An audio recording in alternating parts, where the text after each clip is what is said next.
Very few people can offer the perspective of our next guest. Yes, that's because few have traveled to space and lived at the bottom of the ocean. It's also because his route to outer space and the beyond was anything but a straight line. The former emergency room physician, Dr. Dave Williams, details his journey in his new book, Defying Limits, Lessons from the Edge of the Universe. We're pleased to bring him to our studio tonight. It's such a pleasure to meet you. Oh, it's a real pleasure being here. I saw you in the green room, and I said that after I read the book, I was in tears, but not like in a bad way. It was just such an uplifting piece of writing. So thank you for writing it. Oh, it was a really amazing experience. It's quite a journey writing a book, because you can imagine what goes in and what stays out, but I'm thrilled that you liked it. It was fantastic. But before we talk about the book, I want to take you back to 2007, and this was the summer of your second shuttle mission. Let's take a look. Here's a little inset photo of what it looks like from inside the cockpit. The jostling you get is when the solid rocket boosters ignite. They're about 2.5 minutes for their phase of flight, and when they ignite, there's no doubt in your mind you're going somewhere, and you're going somewhere in a hurry. I mean, not many people can even say they've been to space, but you've been to space twice. Yes. And you've done 3 spacewalks? Yes. So take me back to the first time you're sitting there and everything is happening. Because sometimes I want to do something and I'm really excited for doing it, and then last minute I'm like, why did I want to do this? I want to get off this ship. What was that feeling for you like that first time? So you can imagine they train us for everything, except the last 2 minutes prior to liftoff. You close your visor, you turn your oxygen on, and then you wait for 2 minutes. There's nothing to do until the main engines ignite at T-minus 6.6 seconds. So I'm looking out the overhead windows thinking, oh, what a beautiful day for a launch. T-minus 30 seconds, you hear it over the loop, and I'm going, okay, 30 seconds to go. At T-minus 15 seconds, I had this huge reality check. In 15 seconds, I'm gonna be sitting on top of a rocket that's gonna take me from being stationary to traveling 25 times the speed of sound in 8.5 minutes. And that was pretty scary, actually. I remember thinking, oh my goodness, how is this gonna work out? You never really know. And then by the time my brain processed that, it was T-minus 6.6 seconds. Main engines ignited, and we're off for a ride. And at no point did you say, someone take me out of here? I think it's a little late for that. You know, Yeah. no matter what I was thinking, like, can I get off or anything? You're there and you're going for the ride. And once you're in space, how does that feel? It's a totally different sensation. The liftoff and the ride to space is a ride of a lifetime. You're shaking back and forth, massive acceleration. You feel 3 times the force of gravity like an elephant sitting on your chest. And then you get to space, and all of a sudden it's instantly different. You undo your harness, you float gracefully out of your seat, hopefully gracefully, and then you turn around, you look out the overhead window at this majestic view of the Earth beneath you. It's unbelievable. And a moment of peace, I'm assuming. Oh, it's quite peaceful, but again, you don't have time to enjoy the view because you've got to get back to work. You're on a very strict timeline, and you don't want to get behind. We like to say, get ahead, stay ahead. And also, something your wife said in the book, or you wrote in the book, fly like you train, or train like you fly and fly as you train? That's right, yes. Yeah. We spend thousands of hours in simulators to train like we fly, and then ultimately, when we're in space, we want to fly like we've trained. So let's get into the book. You tell this great story when you're younger with you and your sister, and you're playing with a piece of cardboard. How did your parents' attitudes toward play help shape you? I think the thing that was neat about our parents is they fostered this curiosity. And everything, a cardboard box became an opportunity to play and make a make-believe computer. And of course, it was for our washing machine and dryer. So they were pretty big. So we made actually 2 of them. We cut a hole together, joined the 2 together, made this huge, gigantic computer. And we were inside, but I remember we had this little thing where the dog pulled a string and a treat would come out the side of this computer. And the dog was pretty excited about that, so it didn't figure it out for a while. And how old were you when you did that? Probably 6, 7, around there. And your father, did you try to, I guess, transfer that knowledge from your parents to your children as a parent? So I've tried to emulate how our parents were with me, and Kathy's been the same way with our Kathy, kids. your wife? Kathy, my wife, yeah. So with our kids, what we wanted to do is basically foster their curiosity and encourage their passion wherever it takes them. So we don't have any preordained desire for our kids to do one thing or another, but we're just trying to fuel their dreams and passions. And your parents, they individually gave something to you. What did your dad give you, and what did your mom give of you to foster this curiosity for exploration? So my father was a banker during the daytime, but he was in reality a mountain climber. He was an explorer. And I remember in the 60s, he was as galvanized to the TV and the space program and the underwater world of Jacques Cousteau as I was. My mother was an operating room nurse before she had the children. And basically, she, I think, wanted to be a surgeon. So her passion for medicine and science, she was able to share that with me and my sister. And now it's kind of like you've melded both of their worlds into what you've done in your life. Yes. Looking back, how, does that make sense to you?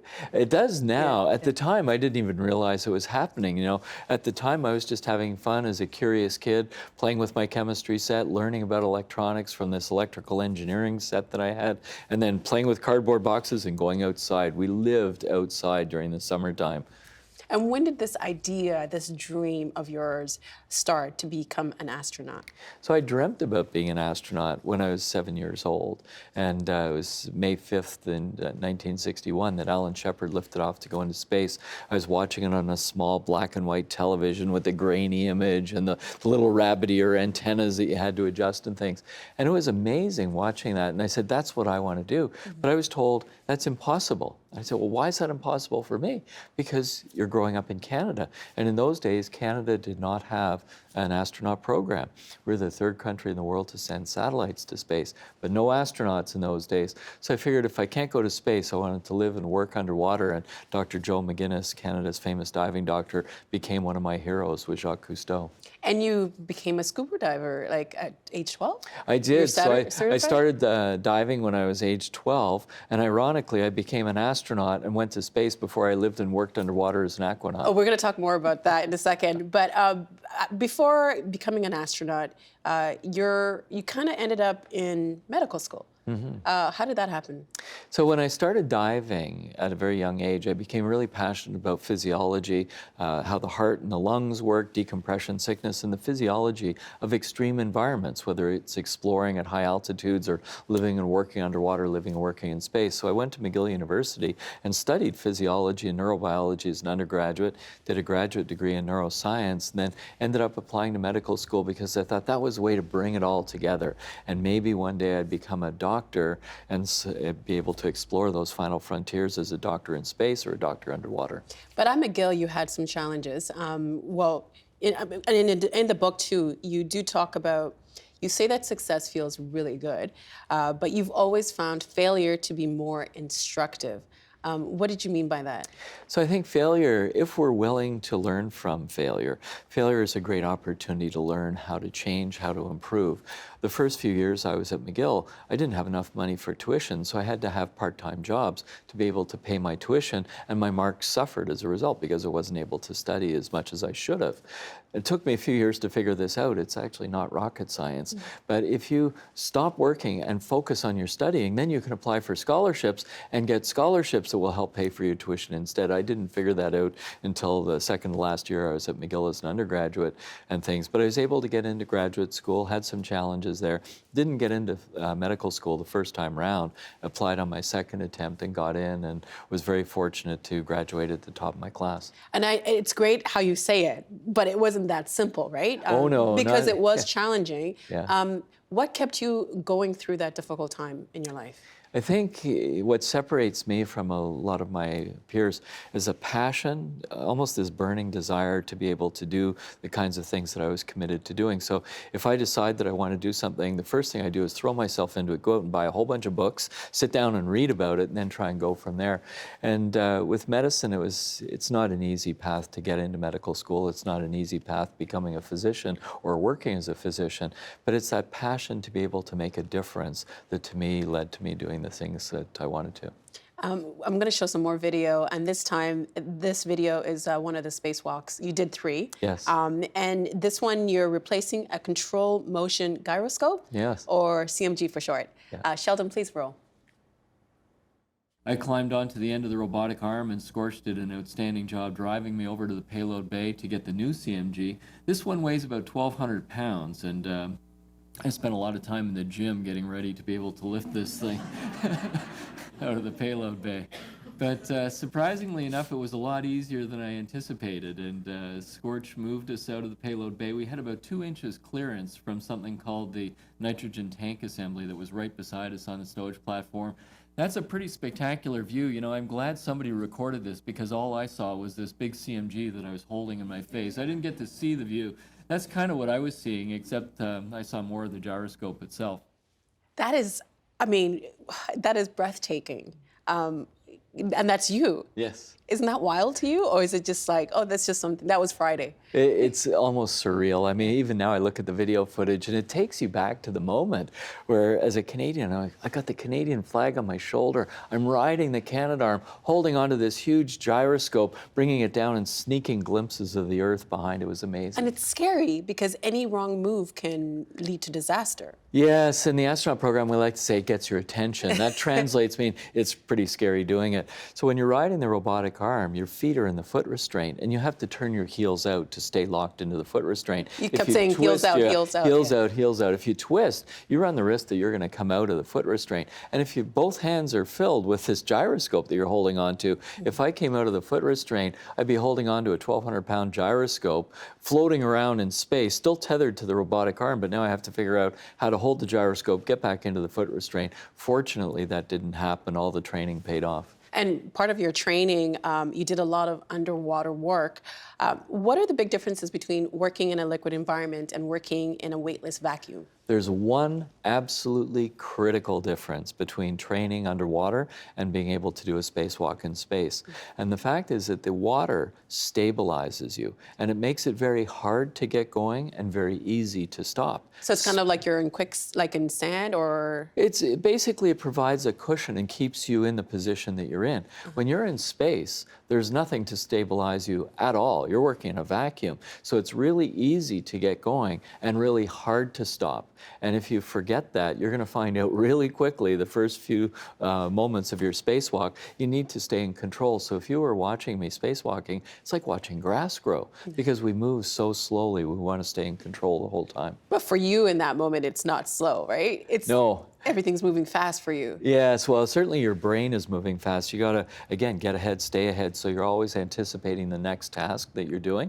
And then the bizarre thing is you look at the Earth, and you know that relative to the Earth, you're traveling 8 kilometers a second, 5 miles a second. Snap your fingers, space shuttle's gone 8 kilometers, space station's gone 8 kilometers, I've gone 8 kilometers. That's 8 times faster than a rifle bullet. But then relative to the space station, I'm moving very, very slowly. It's kind of this bizarre difference. In the clip we just showed, you said that you couldn't see, you couldn't get a view of the planet. Did you eventually end up seeing it? I did. So I had 2 fantastic opportunities. One was going down to the payload bay to get the gyroscope. I had nothing in my hands. So I had this spectacular view of the space shuttle and the Earth in the background. And, you know, there's no lines separating countries that you can see from space. You realize that we're, in fact, all in this together. This amazingly beautiful planet that we orbit every 90 minutes. And then at the end of the spacewalk, it was the same thing. Scorch, our pilot, Charlie Hobaugh, had to adjust the robotic arm. I'm pointing straight out into space, poised on the end of the Canadarm. He says, Dave, this is going to take a few minutes. Enjoy the view.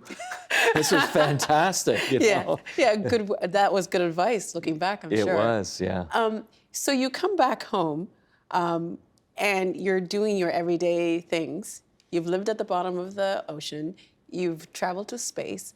What's daily life like? Is it dull? How do you know, how does everything compare to what you've just experienced? So I wouldn't say it's dull at all. I mean, our lives are based on what we put into our lives and things. So right now I'm very energized doing all sorts of exciting projects. I've got 4 children's books that I've had a chance to write. I've got the adult book that just came out. We're working on a kids' TV show. All of that is exciting in and of itself, but now I'm back flying again. I stepped down from being a CEO of a major hospital in Ontario. That was an incredible experience. And I'll have to say that the most amazing thing I've ever done in my life is fly in space. But the most meaningful thing I've ever done in my life is work as a healthcare professional and be able to be there for people when they need help. Why would you, because I think a lot of people would be like, oh, I mean, not many of us can go into space, but we do have a lot of physicians. Yeah. Why was that important for you? Why is that more important to you? To me, when I was growing up and I had all these dreams, dreams are something that ignites our passion and keeps us going. But when I was growing up, I wanted to fundamentally live a life that would make a difference.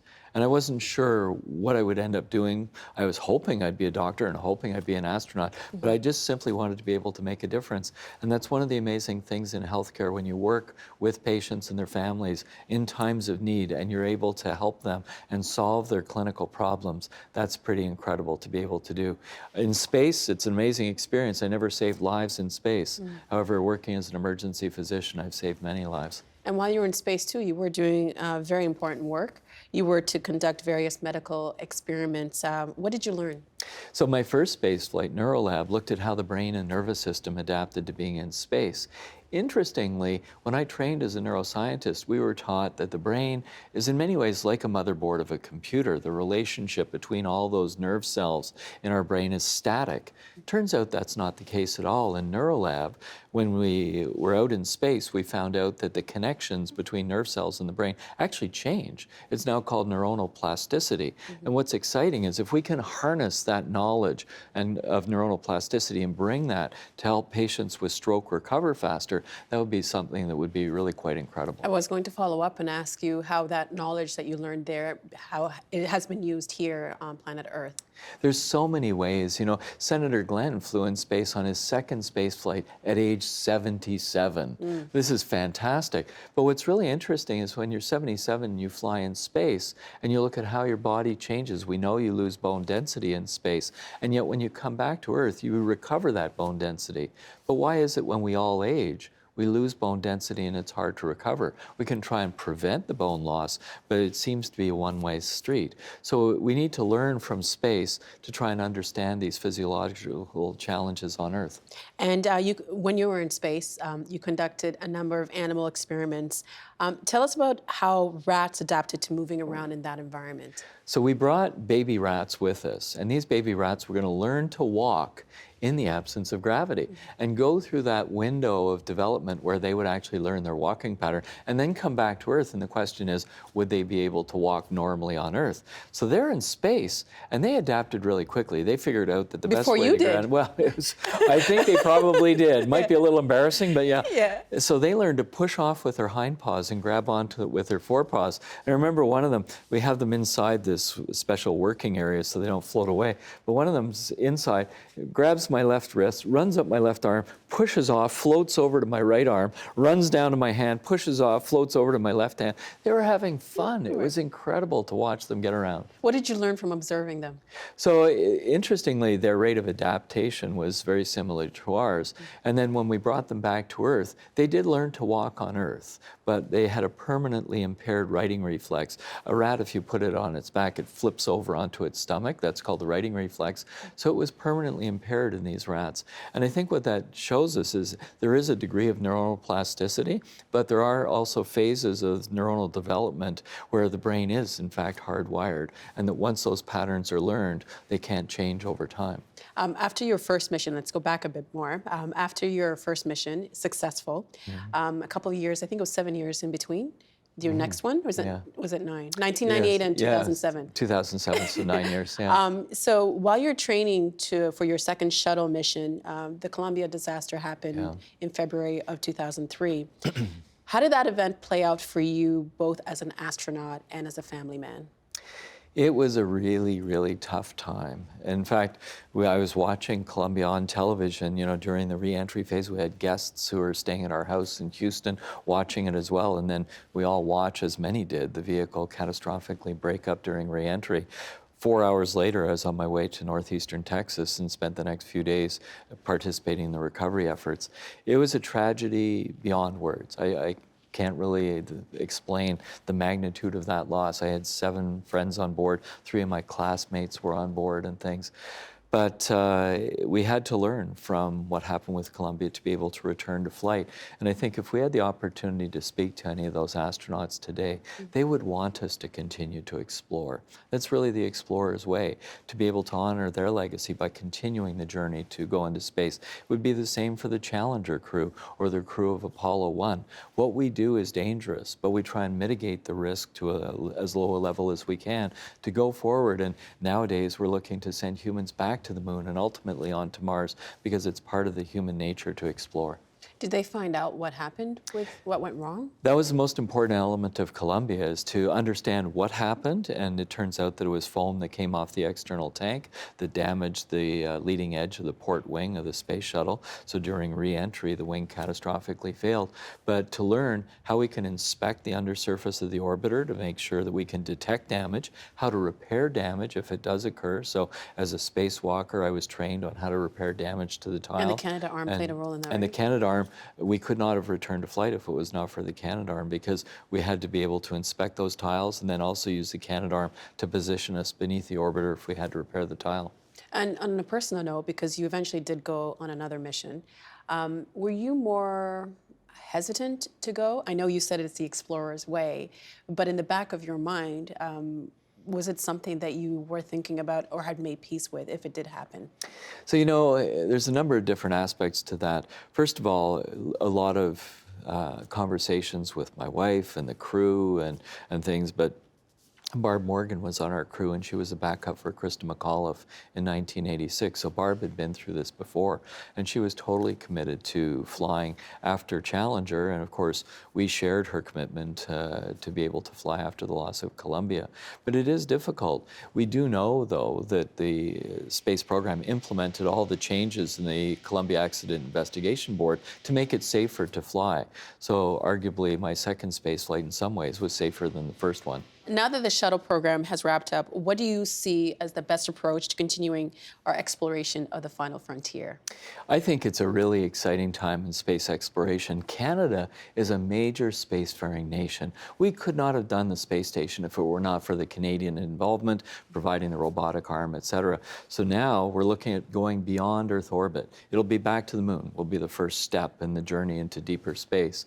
And we'll learn about living on the surface of the moon, developing lunar habitats, lunar rovers.